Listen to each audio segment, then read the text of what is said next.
Greetings from First United Methodist Church of Los Alamos, New Mexico. We hope this message will be meaningful and relevant to your life and your relationship with God. We invite you to join us for worship on Sunday mornings. We have now resumed in-person worship with one service at 10 a.m., which is live streamed both on Facebook and on YouTube. We alternate each week between contemporary and traditional music. You may confirm worship times and receive more information by visiting our website, firstinyourheart.org.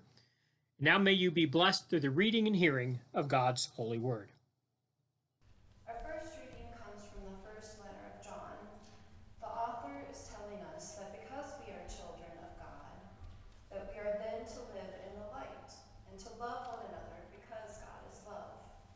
Hear what the Spirit is saying to the church. Everyone who believes that Jesus is the Christ has been born of God, and everyone who loves the parent loves the child. By this we know that we love the children of God, when we love God and obey his commandments. For the love of God is this, that we obey his commandments. And his commandments are not burdensome. For whatever is born of God conquers the world. And this is the victory that conquers the world, our faith. Who is it that conquers the world?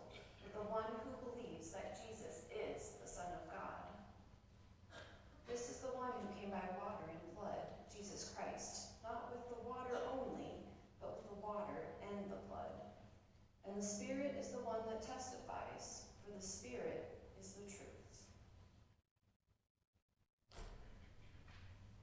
Our second reading comes from the Gospel of John. It is part of what is known as the final discourse, which takes place on Jesus' last night, and comes shortly after Jesus washes the disciples' feet. He then instructs them that he is the way to the Father, and that he is the true vine, and the Father is the vine grower, and that we are to abide in him, just as the branch abides in the vine.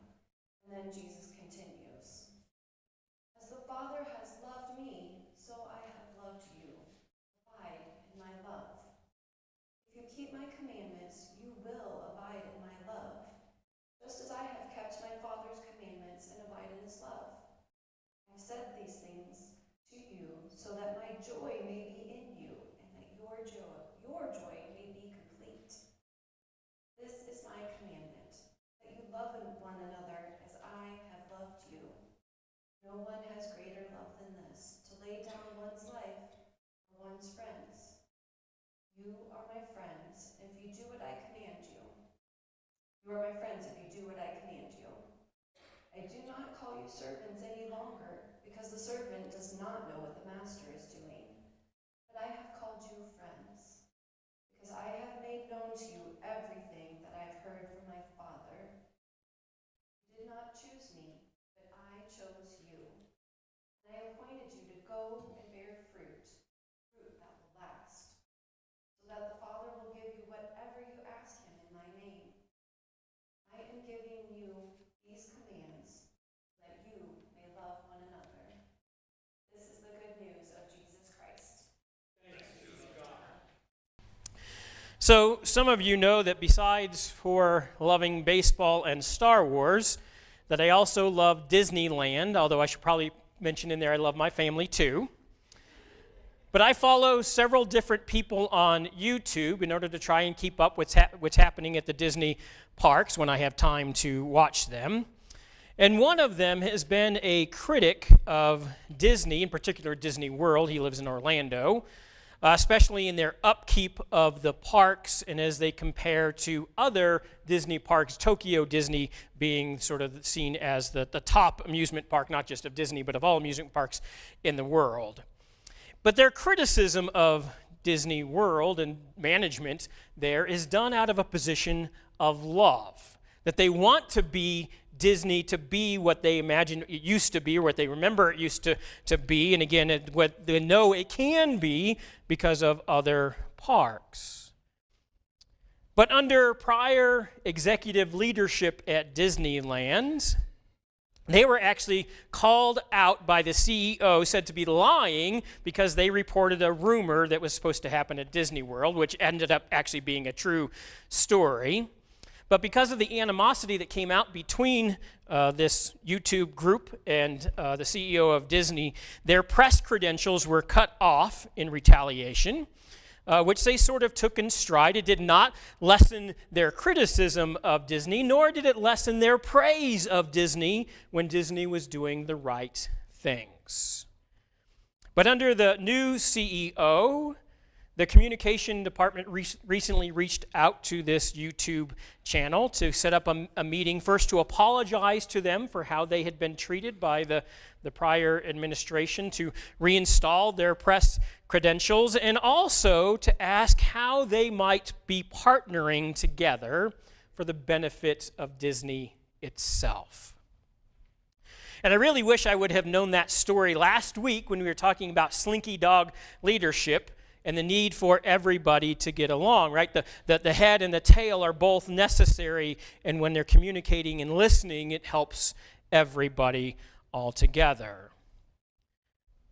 But it also matches where we move on to today with the idea of Legos, or Lego, and the connection that we need to have and to make. And again, credit is due to Michael Waddell and Ron Hunter Jr., who had the idea for this series.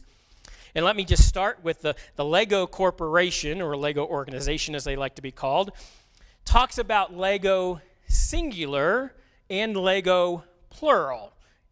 We Americans who like to add that extra S to make it Legos. And so I'm going to try to abide by calling it singular Lego, right, like deer or mice, right? There's only one type, singular or plural. But as I just did, I'm going to make that mistake because I'm American. I'm used to saying Legos with an S, but I'm going to try and keep it the way that they like to say it, as Lego for singular and for plural.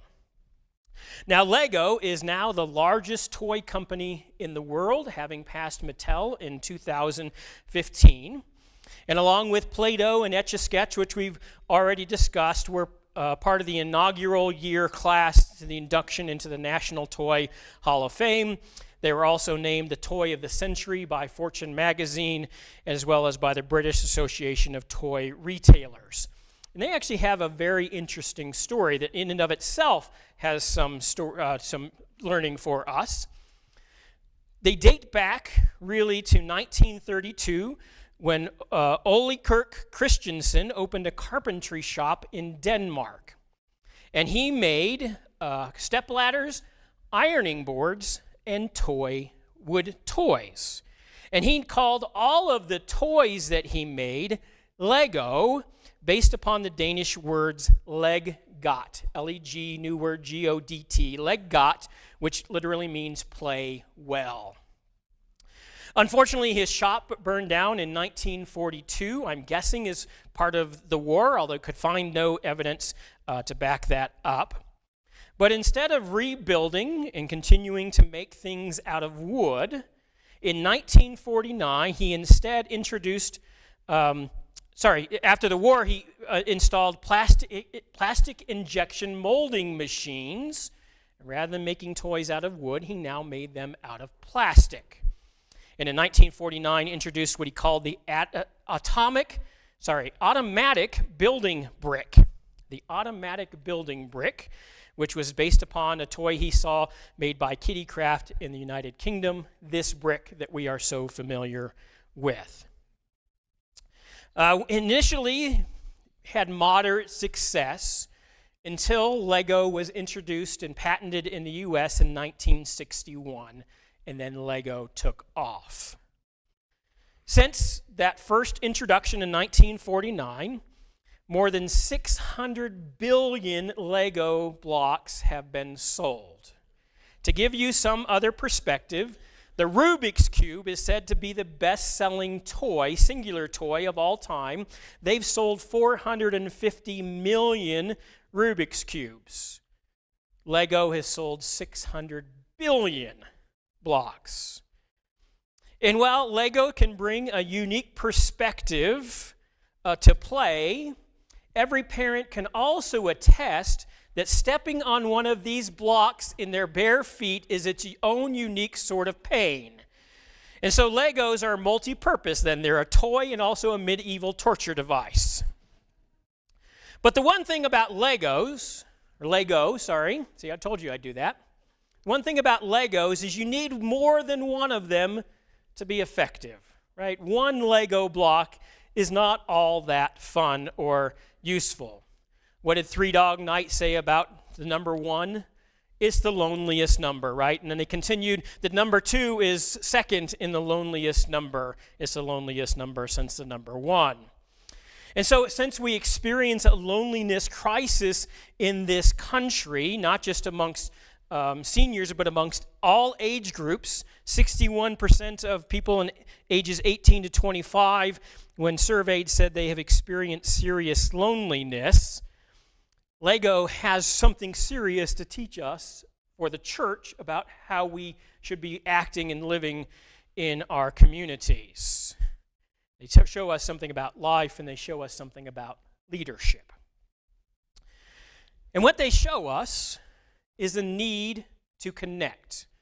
Not just peripherally, not just two ships passing in the night, right? But to do it intentionally. Jesus tells us, you didn't choose me, I chose you. I connected with you, and I'm calling for you to reach out and connect with others. So we start with one block, not much fun. We add a second block, maybe a little bit more. You go from just one way of using this. Now there's 24 different ways to connect two Lego block together. If you add 3 Lego, now there are 1,060 different iterations of connecting these 3 blocks together.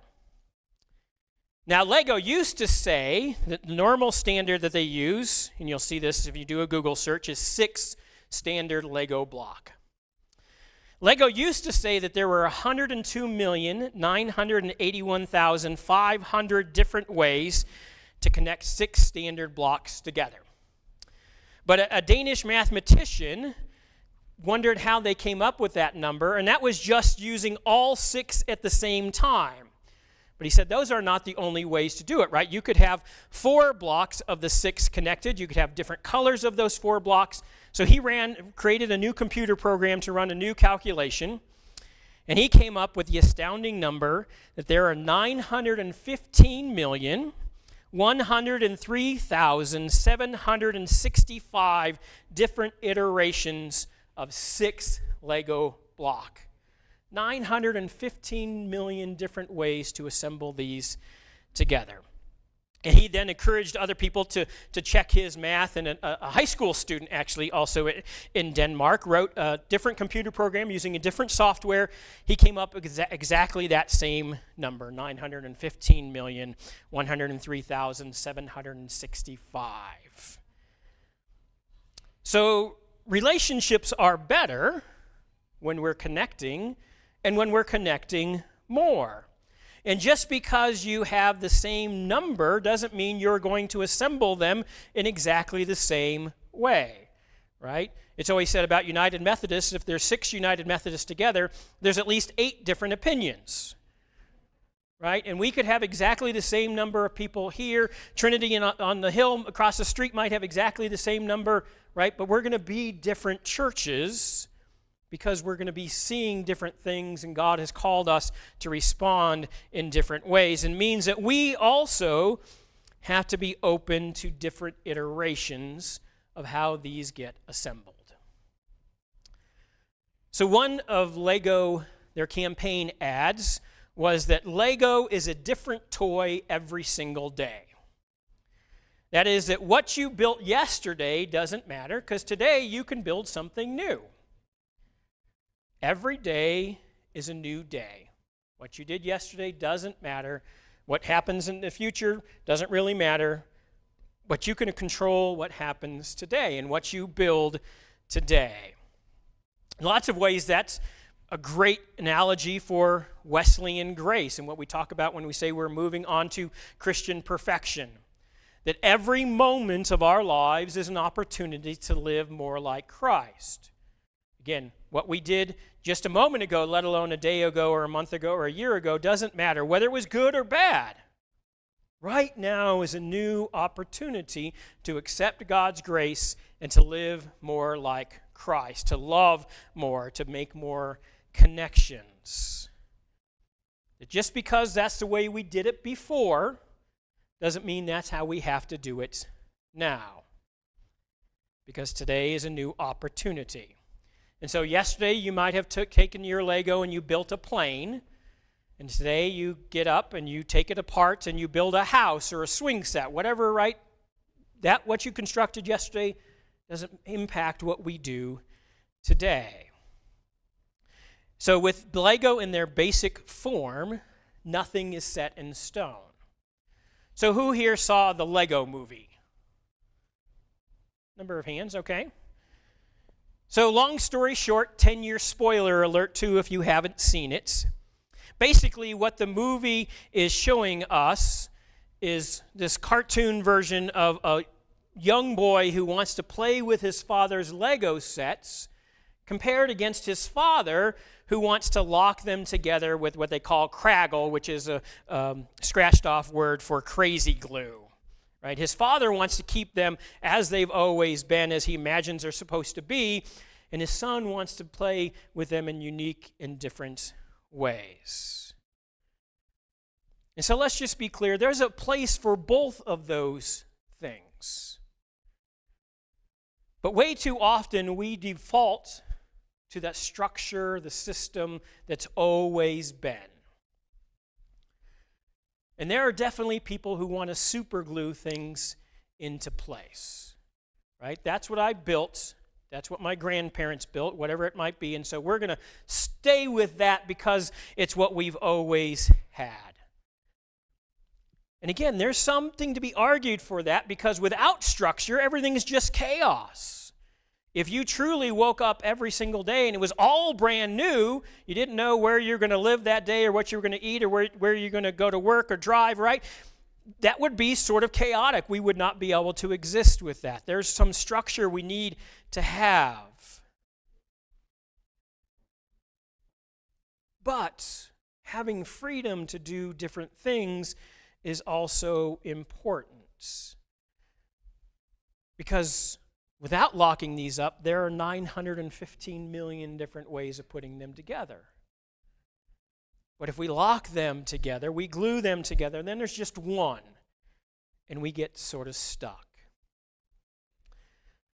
So this past week, I was at the conference office for several different meetings, and one of them was to meet with the bishop and laity and clergy to talk about the future of the New Mexico Annual Conference and who we want to be, where we want to be going, and in particular, who we want to be connecting with. Because for the most part, right, annual conference boundaries, jurisdictional boundaries are sort of set in stone. They change a little bit, but it takes a lot of work to be able to change those things.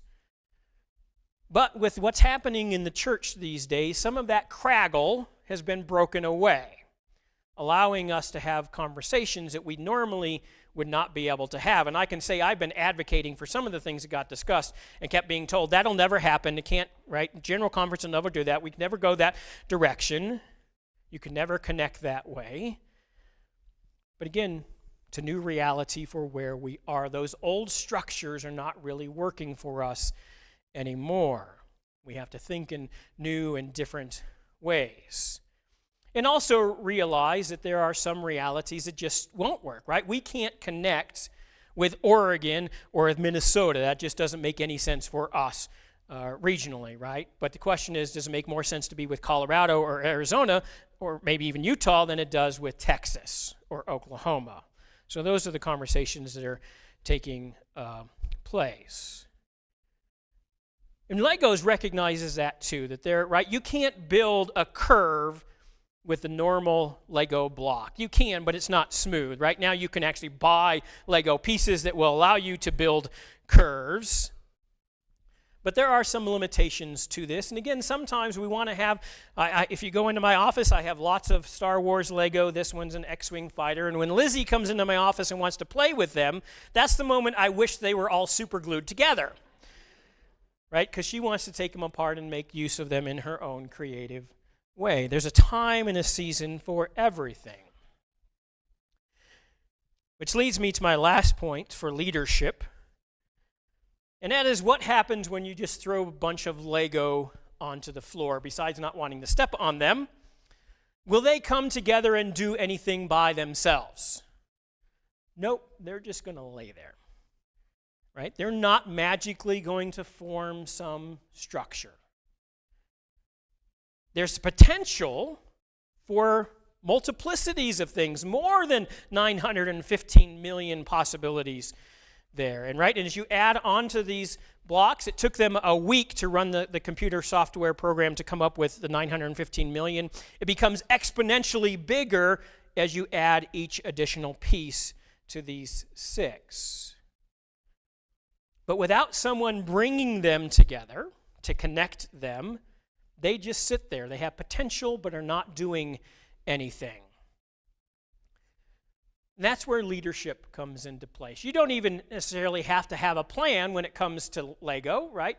Having a plan is a little bit better, but you can just start assembling and see what comes up, right? There's something to be said for brainstorming ideas and getting wild and wacky, right? Nothing's out of bounds. Throw it all out there and see what sticks. To come up and just start assembling to see what creation you can come up with. And you can also have a plan, right? I'm going to build a house with my Lego. That's what I'm going to do for this moment. But at some point, you do have to have direction, a shape, a form. And when you choose that shape or form, then you eliminate everything else. If you're building a house, you can't be building a plane. But that doesn't mean they're eliminated forever. Because tomorrow, again, is a new day. Lego's a new toy every single day. New realities and new ways of doing things. Because when we get locked into structures, when they get craggled together, right, and they never change, they'll eventually crumble. They'll no longer be useful or effective for us. So Lego shows us that we can change and we can start again. That's a life lesson too. And what makes Lego work is that very simple structure, right? The raised parts on the top and the bottom tubes that allow them to lock together to connect. And it's true for us as well. Jesus says, "Abide in my love as my love abides in you." One block connecting to another. And then he says, build upon that, love one another. Continue connecting with others out in the world to build that love even more. And remember, that love is not a feeling, it's not an emotion, it's how we live, with Augustine's definition being one of my favorite, which is to will the good of another. To connect with other people. To build with them. To build something more than ourselves. One Lego block is not all that fun. But 6 creates infinite possibilities. To build the beloved community. Because we can't bear fruit, Jesus says, unless we are a part of the vine, unless we are connected. And one branch on a vine is not going to bear much fruit either. It needs more than that. That we need to connect more than just with God. We need to abide more than God's love. We need to abide in each other, live with one another, connecting with one another so that we can bear the most fruit that we can. And this should be something the church should excel at. Because there's lots of reasons to criticize the church from within as well as people's criticisms from without. But as Carey Nieuwhof has said, nobody should be able to out-community the church. And why?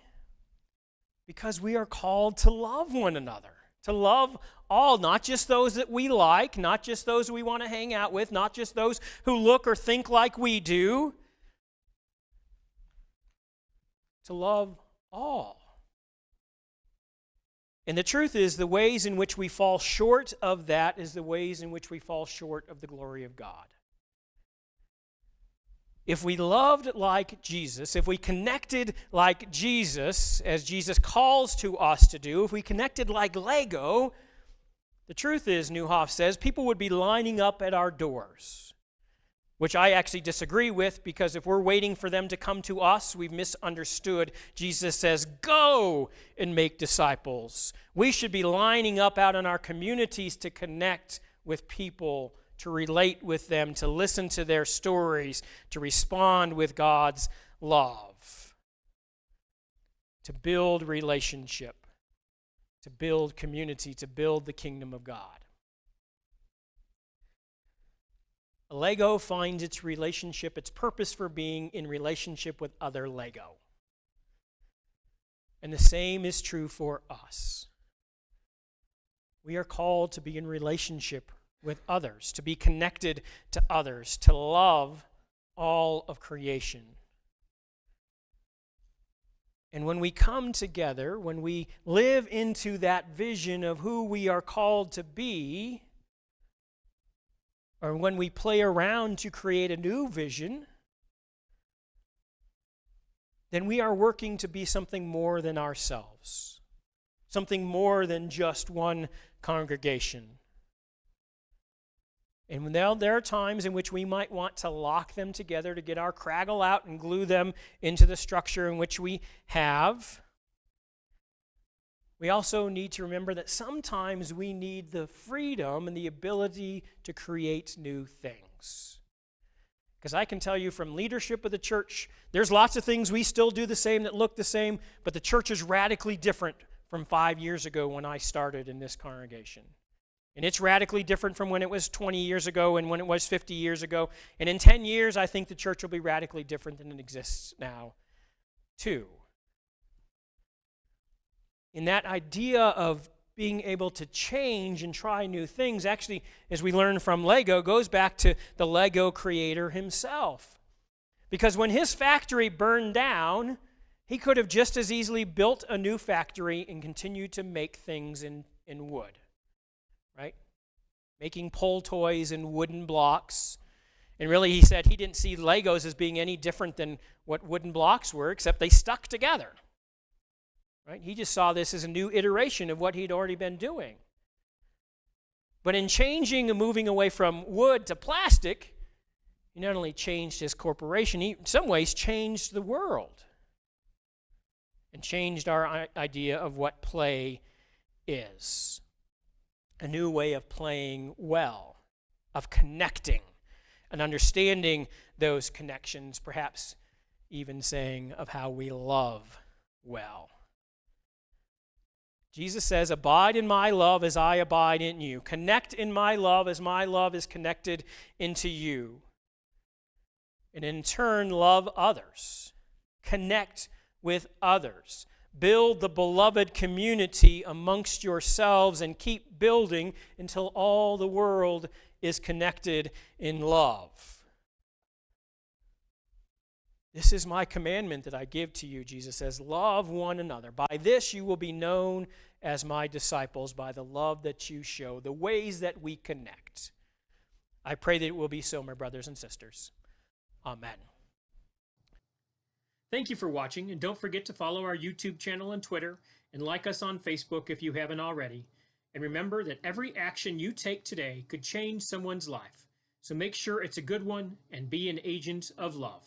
God bless.